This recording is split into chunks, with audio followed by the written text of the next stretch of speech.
Hi everybody, welcome to week 4. So this week we're going to look at chapter 13 and 19. Chapter 13 is over global perspectives on violence, injury, and occupational health, and then chapter 19 is about the global health of the older adult. So to start with, we're going to look at violence. So worldwide, there are actually many different opinions regarding the definition of violence. The CDC lists violence as the intentional use of physical force or power, threatened or actual, against oneself, another person, or against a group or community that either results in or has a high likelihood of resulting in injury, death, psychological harm, maldevelopment, or deprivation. So violence is a world health issue that includes a variety of different situations. This could be child abuse and neglect by caregivers or parents, violence by youth on themselves or other individuals, intimate partner violence, which we'll talk about more so later on, sexual violence, elder abuse, self-inflicted violence, and then collective violence. So that would include war and terrorism. So violence worldwide, on average, 5.8 million people die from violence, from a violent death or an injury annually. So you can see here I've got some statistics where road traffic accidents are about 1.3 million, suicides are 844,000, and homicides are 600,000. So unfortunately, a lot of people are injured or killed by these 3 different acts of violence. So in 2011, more than 120,000 people were treated in the hospital emergency departments, so the ER, due to violence of some kind. So some things that people may not think about that can lead to violence include alcohol consumption, so possibly individuals, drinking and getting in some type of fight or a car accident, or, unfortunately committing, murder, a homicide, or suicide, which was next. Then deaths related to firearms, and 50% rate of children who have been hit, kicked, or beaten by their parents. So again, this is an example of the child abuse in regards to violence related to war, and then violence within different cultural practices. So remember, again, as I said, definitions of violence and the opinions on it vary worldwide. So cultural practices could be different in different cultures, resulting in violence and either people having to go to the emergency room or some type of urgent care. So in your textbook on page 349, it talks about the Healthy People 2020 objectives for the United States. So how is the United States going to decrease the number of violent events and acts that occur in the United States? So some things they want to look at are reducing homicides, reducing firearm-related deaths, reducing non-fatal firearm injuries. So we know that these are very big and important, especially after Orlando, Las Vegas, Texas, the different shootings that have occurred. Reducing physical assault, reducing physical fighting among adolescents, reducing bullying among adolescents. So thinking about what goes on in a youth's life at school, are they being picked on? Are they being bullied? Why are they getting into physical fights? Reducing weapon carrying adolescents on school property. So many individuals have probably heard of Columbine and Virginia Tech. So we're not just talking about, the younger adolescents, but in regards to Virginia Tech and other university shootings, that's something they want to work to reduce. They want to reduce child maltreatment deaths. I know that every time I read a story on an Indianapolis news site about a child who, is 3 or 4 years old, was locked in a closet, locked in a cage, never fed. Oftentimes, unfortunately, it happens to children who are of special needs, and so the maltreatment deaths and non-fatal child maltreatment, so not everybody dies in those cases, really need to be strongly looked at within the United States, and that's what the Healthy People want to do. They want to reduce non-fatal intentional self-harm injuries. So a lot of our youth, and adults too, but there's been a big issue with a lot of the youth having self-harm injuries. So individuals who cut themselves, burn themselves, do different acts of self-harm. They want to reduce this. They want to reduce children's exposure to violence. So this could be within their home, at school, on TV, video games. They want to work to reduce that exposure. And increasing number of states, including the District of Columbia, link data on violent deaths. So it's important that, this information is, increased, that the number of states really understand what is going on within their state in regards to violent deaths. So your text talks about a variety of different steps to prevent violence globally. So they include creating and implementing a national action plan, enhancing the capacity for collecting that data, defining priorities and support research on causes, consequences, costs, and prevention of violence.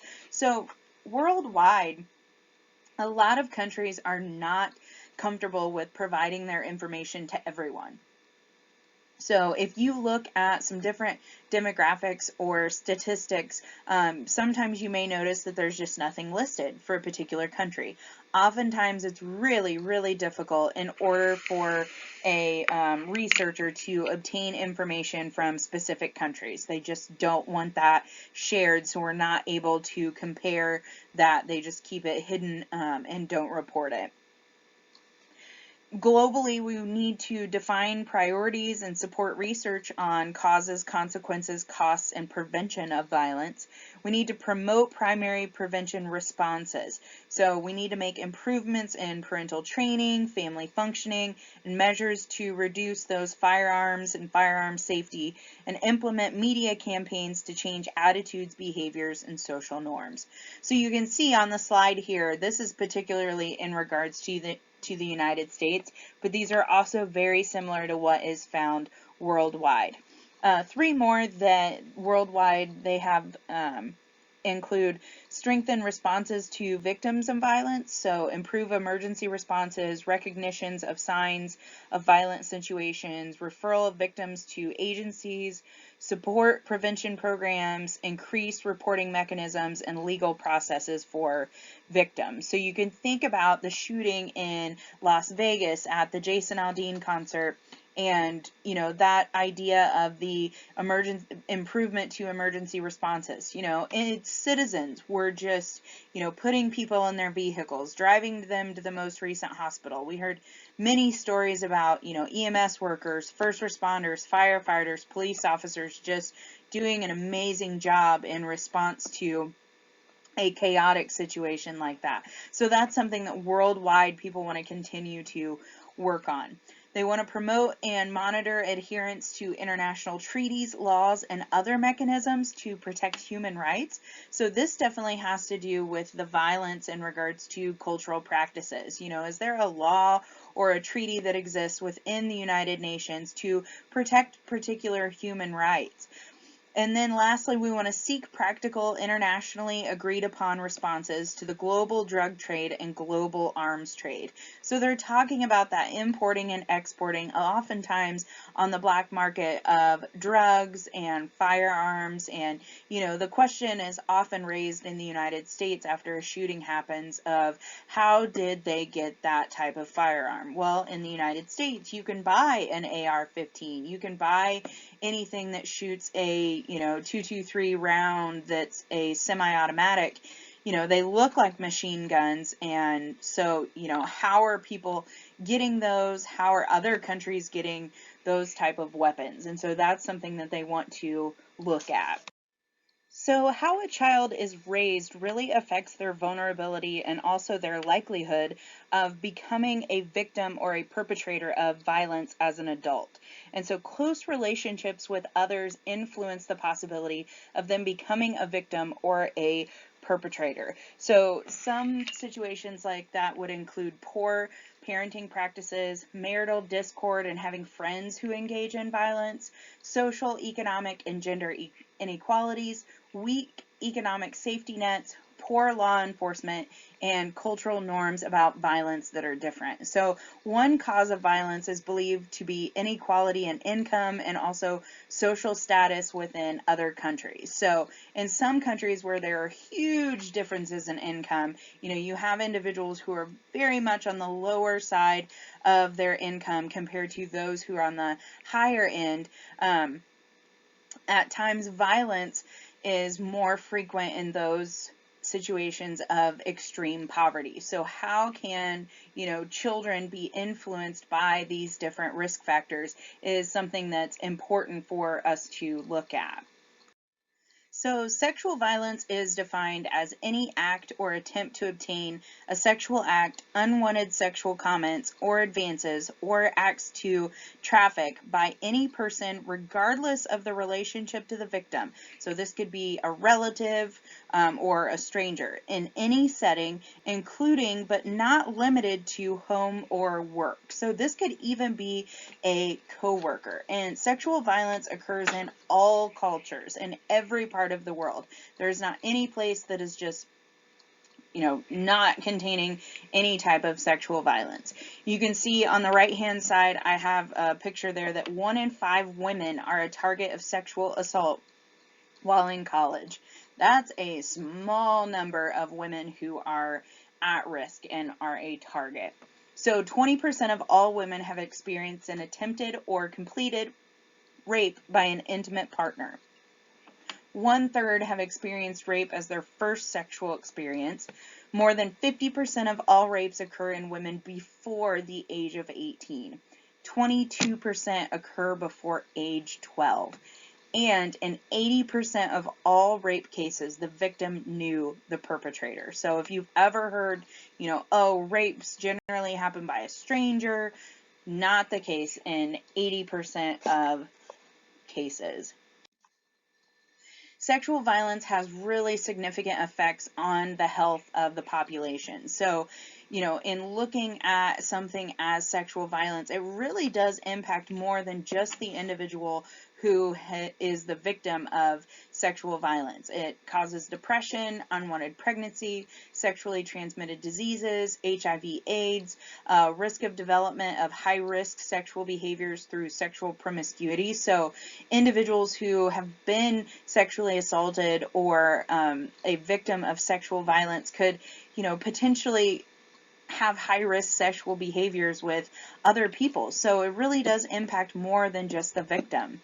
There's post-traumatic stress disorder that a victim can have, and also sometimes they can commit suicide. So sexual violence is an important thing that needs to be looked at worldwide and really is a health issue of the worldwide population.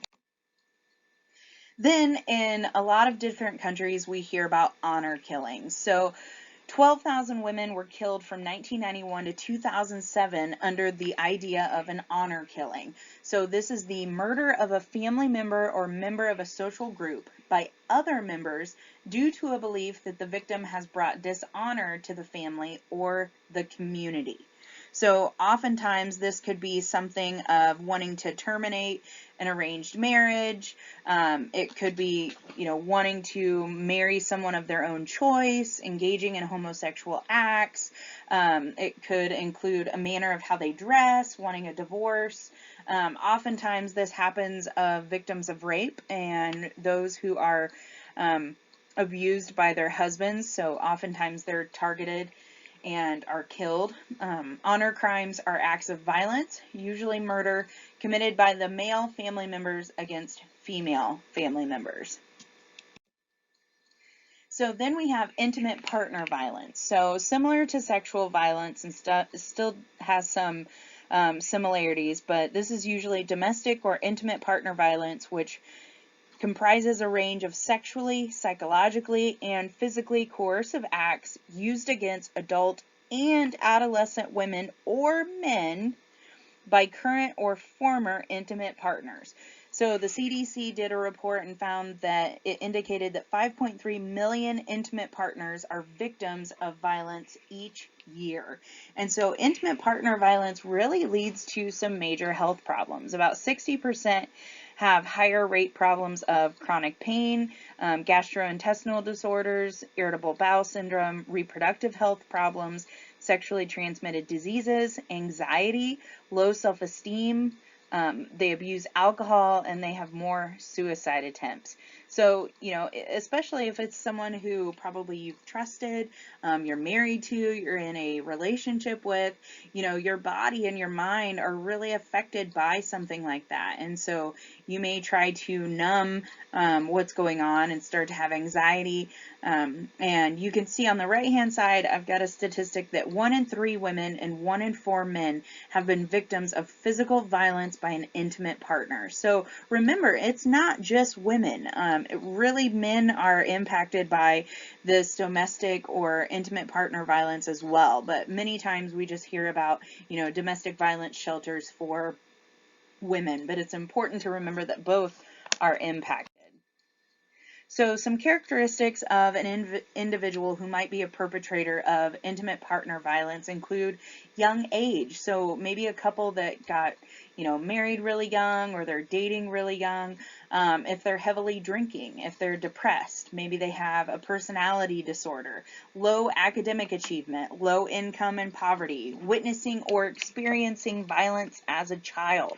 So I know someone who was a domestic abuser. He beat his wife, and he basically told his wife and the rest of the family that, well, my uncle did that to his wife, my dad did that to my mom, and so that's what he, basically took on as being a norm. Marital conflict or instability, male dominance in the family, economic stress, poor family functioning, weak community sanctions against domestic violence. So oftentimes that is in regards to some of the laws. Are there restraining orders that are placed by the state or the community in regards to a domestic violence issue? How do you keep a man or woman hidden from that other person without them coming to find them? So weak community sanctions against domestic violence, traditional gender norms, and then social norms supportive of violence. So all of these different characteristics may not be true in every person, but these are definitely some factors that people should be aware of worldwide. So domestic violence, you can see on the left-hand side, October is Domestic Violence Awareness Month. So the relationships of the perpetrators and the victims often sometimes have marital conflict, instability, that male dominance in the family, there's poor family functioning, there's emotional dependence and insecurity, a belief in really strict gender roles, a desire for power and control of the relationship, and then exhibiting anger and hostility toward the partner. So, if your spouse or significant other gets angry with you that you didn't take out the trash, instead of just maybe yelling at you or wanting to talk about it, these individuals would just, throw a punch, throw something at you. So that's how they would exhibit their anger and hostility. So moving on from sexual violence, we can look at school violence. So there are risk factors for school violence as well. Oftentimes individuals in regards to school violence include those who are using substances, which we're finding more and more that school-age children are participating in substance abuse. It's a major problem. It leads to school violence being a major problem. It's causing physical and psychological harm to students. So experiencing or witnessing violence and or abuse in the home, physical, mental, or sexual abuse or neglect. So think about, the individual that I talked about where, he said, oh, that's just what I saw at home. Okay, so he related that. I'm not sure how he dealt with school violence necessarily, but the same thing can occur. They can just basically do what they think is right by committing acts of violence while they're at school. Depression, low IQ, and higher levels of aggression. So maybe if they have a lower IQ, if they're getting picked on or bullied, that can cause them to basically retaliate. Living in a high crime neighborhood with gangs and exposure to community violence can create school violence, and school achievement problems such as ADHD, poor reading, or poor motor skills. So looking from school violence to elder abuse, kind of on the other spectrum, we can see that elder abuse is violence that includes individuals who are 60 years and older. It's usually committed by a caregiver or a person whom the victim trusts. So that's super important to remember. Again, elder abuse isn't necessarily about, strangers. It's somebody that they know, and that usually they trust, whether it be in the home, or someone, if they're in, say, a nursing home or some type of senior living home, elder abuse can occur. It can be physical, so that can include hitting, kicking, punching, slapping, burning, or other means of force. It could be sexual, which is forcing an elder to have sex without consent.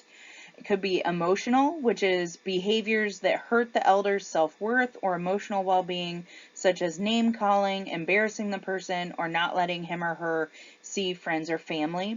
Neglect, so a failure to meet the person's basic needs, including food, housing, clothing, and medical care. So if you know of a senior who needs help with cooking food, or getting their groceries, or cleaning their house, or maybe even getting dressed, and just not helping them meet their basic needs, that would be neglect. Abandonment, which would be leaving the elder completely alone and withholding care. And then also financial is a form of elder abuse. A lot of people don't think about that, and that's actually misusing the person's money, property, or assets. So it's possible that you may need or want to buy something and just say, oh, hey, can you sign that for me, mom, dad, grandma, aunt, whoever it is, if they're an elder, and maybe then you use their signature multiple times without them knowing it. So some prevention strategies that exist include listening to the elders and their caregivers. Recognize what's being talked about, how they're being talked about. You want to report abuse to the Adult Protective Services. So a lot of times I feel like elder abuse does not get the recognition that it needs to. Child abuse is awful, awful, awful thing. But a lot of times we forget about the elderly individuals who can't also defend themselves like children. And so there is the Adult Protective Services that you can call if you know of an elder who's being abused. Educate ourselves about the signs of elder abuse. If you happen to see an older person who has multiple bruises on them, talk to them, ask. Maybe they'll say, oh, well, I fell. They may or may not lie, or they may or may not even know, depending on their situation. And then also, lastly, getting help from an adult daycare program or caregivers who need help seeking counseling and treatment for psychological problems. So by getting help for those individuals and also for those caregivers, it can prevent elder abuse from occurring. So the National Center for Injury Prevention and Control look at a variety of subjects, such as violence and war, post-traumatic stress disorder that comes from that, bioterrorism, and then they've also created the Model State Emergency Health Powers Act. So what that means is, what do you do in regards to preventing and controlling any type of injuries that might occur? So it requires us to look at our preparedness, our surveillance, management of the property, a protection of persons, and then also communication. So, for example, the National Center of Injury Prevention and Control, when they look at older adults, they like to focus on elder abuse and maltreatment, as I mentioned. If they fall, that's a form of injury. Traffic accidents with injuries, residential fires with injuries, sexual abuse, suicide, and then also traumatic brain injuries. So injuries cause about 10% of all deaths worldwide. So notice I didn't say accidents, I said injuries. So accidents are included in that, such as traffic accidents, self-inflicted injuries, violence, war, infectious disease, pollution, and malnutrition. And so the World Bank and the World Health Organization have really been working hard to help examine what type of injuries are occurring, why they're occurring, and then how we can prevent those. So on the right-hand side, you can see worldwide falls are the leading health injury problem for children between 5 and 14 years of age. So that may not have been one that you thought of, but overall falling is a major risk for a health injury. For those between the ages of 15 and 29 years old, so below their 30s, it includes road traffic accidents, self-inflicted injuries, interpersonal violence, war injuries. Then we have drowning, poisonings, fire exposures, alcohol, burns, and drowning. Oh, I have drowning on there twice, sorry. So there's a variety of different types of injuries that can occur to individuals. So looking at road traffic injuries specifically, teenagers are more likely than older drivers to have a variety of problems while they are driving. So they underestimate the dangers in hazardous situations. So it may be the first or second time they've driven in snow, or they try to drive through the flooded road, or there's a variety of different situations that they may underestimate. They have less experience coping with difficult driving situations. So I know the first time I drove in Chicago, I'm pretty sure I had a panic attack, right? Where, if you grew up in a place like Indianapolis, Nashville, or Chicago, you were more familiar with those highways, interstates, 4-lane highways. Where I grew up, it was one country road, and you drove down the right side and other people drove down the left. Okay, and you had stop signs. So, you may have less experience dealing with those difficult driving situations. Speed, they may run red lights, they may make illegal turns, they may ride with an intoxicated driver. So this is possible, 18, 19, those teenagers, or riding with someone younger, but making that decision to ride with an intoxicated driver thinking, oh, they'll be fine, they're just buzzed, it's okay. Driving while using alcohol and drugs. Unfortunately, I've heard of a lot of teens who will, smoke pot, smoke a joint, and then hop in the car and either drive to work or drive to a friend's house. And so using drugs and alcohol while they're driving can cause injuries. And then also not using a seatbelt. So in the state of Indiana, click it or ticket. So these are some things that really impact teen drivers compared to older drivers who have kind of been doing it for a while. So moving from driving, we have occupational health. So something that a lot of people don't always think about is that they could be injured at their workplace. So it's not just individuals who work, in construction or coal mines. Okay, you can develop different things from other people. So you have skin diseases or disorders listed here, respiratory problems, and then, you could get poisoning depending on the type of work that you're doing and where you work at. So the U.S. Occupational Safety and Health Administration, or OSHA, standards include providing a well-maintained tools and equipment, provide medical examinations, provide training by OSHA standards, report accidents or fatalities within 8 hours, keep records of work-related accidents, injuries, or illnesses. They must prominently post employee rights and responsibilities. They must provide employee access to their medical and exposure records. Do not discriminate against employees who exercise their rights under the OSHA Act. Post citations and violations at or near the work site, and respond to survey requests. So depending on where you all have worked at some point in time in your life, you've probably gone through the OSHA training, even if you work at a desk. So I used to work at a toxicology lab, but I was in client services. But I still had to go through the OSHA training just in case, I went up to the lab for something.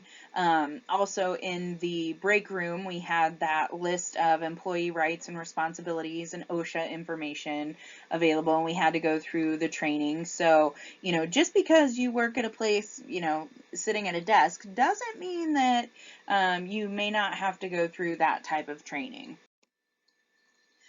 A big one is the safety of healthcare providers. So anyone that works in healthcare, as I mentioned, in any type of lab, you see I've listed some different dangers, and the most common circumstances that cause injuries involve hollow bore needles, which can be filled with blood. So you have to be cautious of different things like that in working in the healthcare system.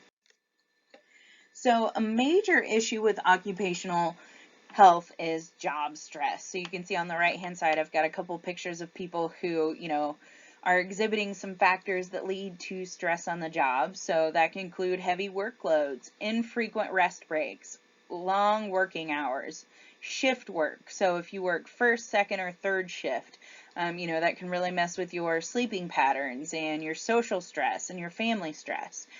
Your routine tasks that have little inherent meaning. So you can start to develop burnout, getting little or no participation in decision making. I used to have a job where I literally just went in, entered data, and left. There were no meetings, there was no, and that's great for some people, but for someone like myself, it was just like, oh, this is so stressful.